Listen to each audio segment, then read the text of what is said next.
semua upaya hukum sudah kami tempuh untuk melawan dan membongkar persekongkolan jahat KPU, Bawaslu, dan DKPP pada Pilpres tahun 2024. Terima kasih Yang Mulia. Bismillahirrahmanirrahim. Allahumma hdi qaumi fa innahum la ya'lamun. Assalamualaikum warahmatullahi wabarakatuh. Yang terhormat Majelis Hakim Mahkamah Konstitusi, para kuasa hukum pemohon, termohon, dan pihak terkait, serta seluruh rakyat Indonesia yang sedang menyaksikan persidangan ini.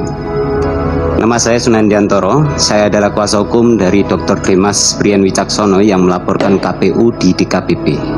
Saya juga kuasa hukum dari Muhammad Taufik yang melaporkan KPU di Bawaslu.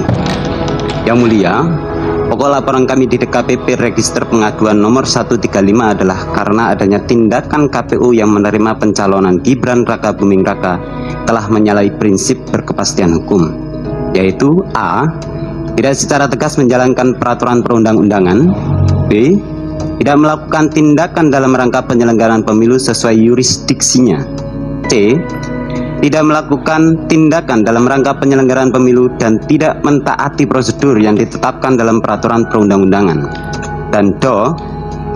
Tidak menjamin pelaksanaan pemilu yang adil dan tidak berpihak.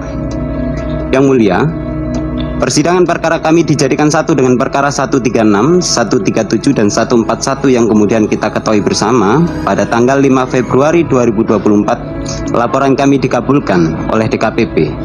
Dan KPU dinyatakan melanggar pasal 11 huruf A dan huruf C, pelanggaran terhadap prinsip berkepastian hukum, pasal 15 huruf C dan E, pelanggaran terhadap prinsip profesional, dan pasal 19 huruf A, pelanggaran terhadap prinsip kepentingan umum pada peraturan DKPP nomor 2 tahun 2017 tentang kode etik dan pedoman perilaku penyelenggara pemilu. Namun kami tetap menyayangkan DKPP hanya memberi sanksi peringatan keras terakhir kepada Ketua KPU, meskipun Ketua KPU sudah terbukti 4 kali melanggar kode etik. Yang Mulia, ada fakta yang terungkap dalam persidangan DKPP yang kedua tanggal 8 Januari 2024, yaitu 1. Adanya tindakan KPU membuat surat nomor 1145 tanggal 17 Oktober 2023 dalam rangka menindaklanjuti putusan MK nomor 90. DKPP menyatakan tindakan tersebut tidak tepat dan tidak sesuai dengan perintah pasal 10 PKPU 1 tahun 2022. Yang kedua, tahapan pendaftaran dan tahapan verifikasi dokumen menggunakan PKPU 19 tahun 2023 yang mensyaratkan berusia paling rendah 40 tahun. Yang ketiga, KPU memberikan keterangan palsu pada acara penerimaan pendaftaran Haji Prabowo Subianto dan Gibran Raka Buming Raka yang kita tahu secara umum pendaftarannya pada tanggal 25 Oktober. Tapi berita acara atau dokumen negara ini dibuat dengan tertulis pada hari ini Jumat tanggal 27 bulan Oktober tahun 2023 bertempat di Jakarta. Kemudian terdapat berita acara verifikasi. Jadi putusan MK nomor 90 itu diselundupkan pada lampiran berita acara verifikasi dokumen yang dibuat pada tanggal 28 Oktober 2023. Padahal kita tahu ini belum ada perubahan PKPU sebagaimana PKPU nomor 23 tahun 2023. Kemudian Yang Mulia, tanggal 8 Januari 2024 Bawaslu juga hadir di dalam sidang sebagai pihak terkait. Pada saat itu Bawaslu berdalih tidak dapat melakukan pengawasan untuk menguji keabsahan dan validitas dokumen pencalonan karena tidak dapat mengakses SILON atau Sistem Informasi Pencalonan. Yang Mulia, tanggal 12 Januari 2024, 4 hari setelah sidang DKPP, saya diminta oleh Muhammad Taufik untuk menjadi kuasa hukumnya dan melaporkan KPU kepada Bawaslu atas dugaan tindak pidana pemilu dan garing atau pelanggaran administrasi terhadap berita acara penerimaan pendaftaran dan berita acara verifikasi dokumen persyaratan. Kemudian kami mendapat surat elektronik nomor 49 tahun 2020. Dalam surat tersebut, mungkin ini bisa ditampilkan surat ini. Jadi dalam surat tersebut Yang Mulia, Bawaslu tidak menyertakan pemberitahuan kepada kami untuk melengkapi syarat material sebagaimana dimaksud pasal 24 ayat 1 Perbawaslu nomor 7 2022 tentang penanganan temuan dan laporan pelanggaran pemilu. Sehingga kami tidak mengetahui kekurangan syarat material apa yang tidak termenuhi menurut Bawaslu itu. Dan apa upaya hukum yang dapat kami tindak lanjuti dari surat Bawaslu tersebut? Jika merujuk per Bawaslu kan kami harusnya diberikan ruang untuk memperbaiki, tapi itu tidak ada. Kemudian Yang Mulia, padahal pada pelanggaran yang kami maksud disaksikan sendiri oleh Bawaslu pada sidang DKPP tanggal 8 Januari 2024. Jadi alasan kami membuat laporan ke Bawaslu itu juga karena Bawaslu tidak menjadikan pelanggaran-pelanggaran tersebut sebagai temuan. Kemudian setelah putusan DKPP tanggal 5 Februari 2024 sebagai kuasa hukum kami berkirim surat kepada KPU untuk memperbaiki dan merubah berita acara penerimaan pendaftaran, berita acara verifikasi dokumen, persyaratan, dan surat keputusan KPU tentang penetapan pasangan calon. Karena tidak diindahkan tanggal 7 Februari 2024, kami mensomasi KPU untuk segera beritikat baik melakukan perbaikan tersebut. Namun sampai sekarang tidak ada perbaikan dokumen-dokumen negara yang kami maksudkan disebut. Yang Mulia, atas pelanggaran-pelanggaran KPU tersebut dan tidak adanya pengawasan yang dilakukan oleh Bawaslu, pada tanggal 12 Februari 2024 kami melaporkan seluruh anggota KPU dan seluruh anggota Bawaslu di DKPP. Namun tanggal 18 Februari 2024 kami menerima surat elektronik dari DKPP yang menyatakan pengaduan kami tidak memenuhi syarat dengan alasan pokok perkara pengadu sudah diputus DKPP tanggal 5 Februari 2024. Padahal pokok perkara kami berbeda.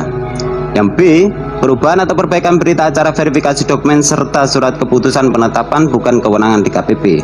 Dan yang C, KPU sudah menindaklanjuti putusan DKPP. Yang Mulia, faktanya Gibran Rakabuming Raka masih mengikuti kontestasi Pilpres 2024 sekalipun tidak memenuhi syarat usia. Yang Mulia, sebagai warga negara Indonesia yang memiliki hak konstitusional memilih presiden dan wakil presiden, semua upaya hukum sudah kami tempuh untuk melawan dan membongkar persekongkolan jahat KPU, Bawaslu, dan DKPP pada Pilpres tahun 2024. Ya, oke teman-teman, selamat datang kembali di channel ini, di mana saksi dari kubu 03 yaitu Ganjar Mahfud membeberkan persengkokolan kejahatan antara KPU, Bawaslu, dan DKPP. Nah, teman-teman, disampaikan di Mahkamah Konstitusi ada satu persengkokolan antara KPU, Bawaslu, dan juga DKPP di dalam pemilu tahun 2024 ini. Sehingga di sini dibongkar oleh saksi ini saksi ini sangat berani sekali teman-teman, dan inilah gunanya, ya, sangat berguna sekali juga sengketa Pilpres tahun 2024 ini, walaupun nantinya yang putusan KPU masih belum kita ketahui apakah nanti tetap Prabowo Gibran yang memenangkan Pilpres tahun 2024 ini sesuai dengan keputusan dari KPU atau memang dilakukan pemilihan ulang dan didiskualifikasi paslon 02 Prabowo Gibran atau salah satunya atau hanya Gibran. Dan itu masih kita menunggu putusan di Mahkamah Konstitusi. Nantinya hari Senin, ya, kita mendengarkan pembacaan putusan. Di situ kita mengetahui bagaimana, ya, konstitusi memberikan satu keadilan yang benar bagi sengketa Pilpres tahun 2024 ini. Nah, kita kembali dengan di sini teman-teman. Ini sangat-sangat menarik, ya, untuk kita perhatikan bersama, karena ini adalah salah satu juga hal yang harus, ya, diperhatikan masyarakat Indonesia, bahwa kalau tidak ini dibongkar maka ini bisa terjadi di pemilu-pemilu nanti sebelumnya, ya. Nah, di sini dikatakan bahwa saksi kubu 03 beber fakta dugaan persengkokolan jahat KPU, Bawaslu, dan DKPP.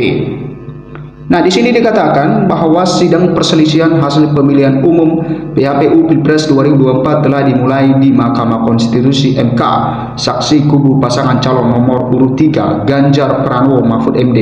Ganjar Mahfud mengungkapkan sejumlah fakta terkait dugaan persengkokolan jahat. Nah, kali ini pasangan calon presiden nomor urut 3 Ganjar Pranowo Mahfud MD atau Ganjar Mahfud mengajukan sejumlah saksi, diantaranya saksi yang dihadirkan dalam sidang perkara 2 PHPU Pres 2024 itu Sunandriantoro, seorang advokat asal Banyuwangi, Jawa Timur.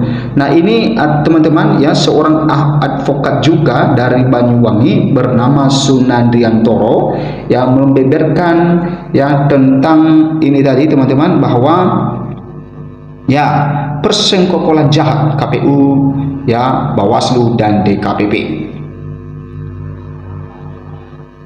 Oke, persengkokolan jahat yang dimaksud yakni melibatkan Komisi Pemilihan Umum KPU, Badan Pengawas Pemilihan Umum Bawaslu, dan Dewan Kehormatan Penyelenggaraan Pemilu atau DKPP. Sunandriantoro dalam kesaksiannya menyampaikan dirinya selaku kuasa hukum pelapor yang melaporkan KPU ke DKPP dan Bawaslu, di mana pokok laporan itu terkait tindakan KPU yang menerima pendaftaran paslon nomor urut 2 Prabowo Subianto dan Gibran Rakabuming Raka atau Prabowo Gibran. Nah, Sunandriantoro membeberkan fakta seluruh penyelenggara lumpuh menghadapi berbagai kecurangan yang terjadi selama pemilu 2024. Hal itu disampaikan di depan sidang pembuktian di MK.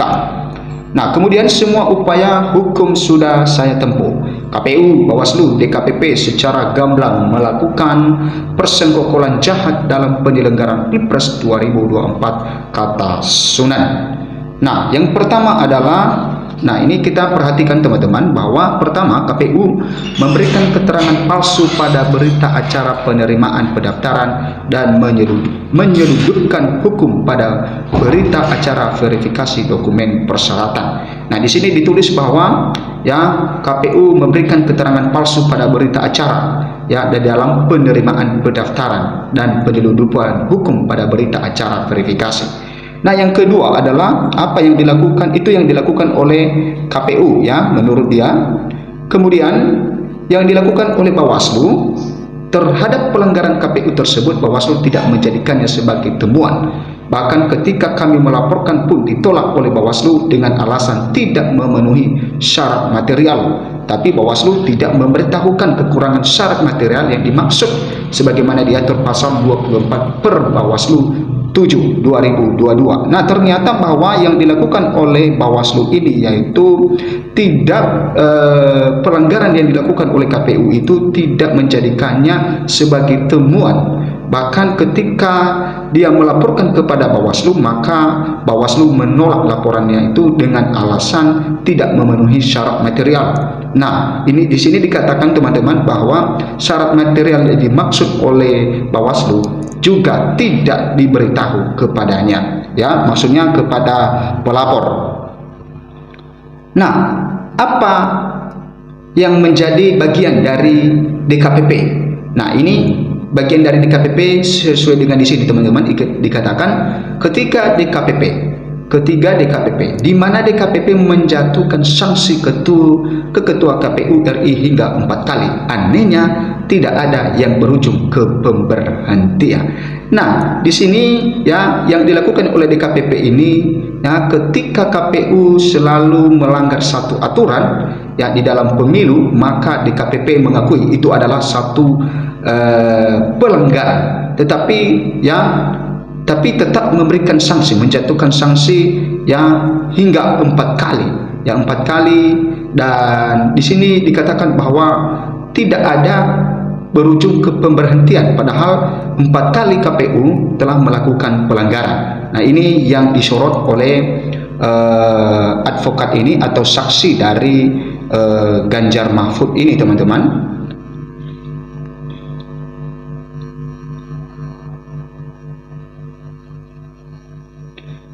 Nah, teman-teman, itulah yang menjadi kesaksian dari saksi kubu 03 ini, yaitu dia membuka persengkokolan dari KPU, Bawaslu, dan juga DKPP.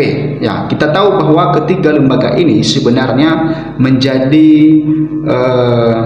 wasit di dalam pemilu tahun 2024 ini. Ya, karena mereka yang menyelenggarakan pemilu ini, yang mengawasi berjalannya pemilu ini, apakah pemilu ini berjalan dengan baik atau tidak, ya, apakah ada pelanggaran di dalamnya atau tidak, ya, sehingga kalau mereka benar-benar menjadi wasit dan menjalankan tugas dan fungsi mereka sesuai dengan kepercayaan yang diberikan kepada mereka atau tugas yang diberikan kepada mereka, maka tentu seperti yang dikatakan Sunandi Hantoro tadi, bahwa ketika ada pelaporan maka itu akan diproses, akan ada tindakan yang dilakukan ketika ada salah satu yang melanggar aturan. Tetapi apa yang disampaikan oleh Sunandi Hantoro ini, teman-teman, bahwa ya tidak ada tindakan, ya, tindakan baik itu KPU, ya, KPU selalu ya 4 kali melanggar aturan, dan juga dikatakan tadi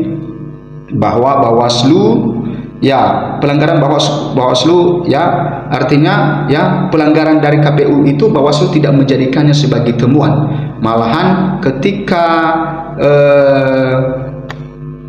saksi dari kubu 03 ini melaporkan dugaan itu ke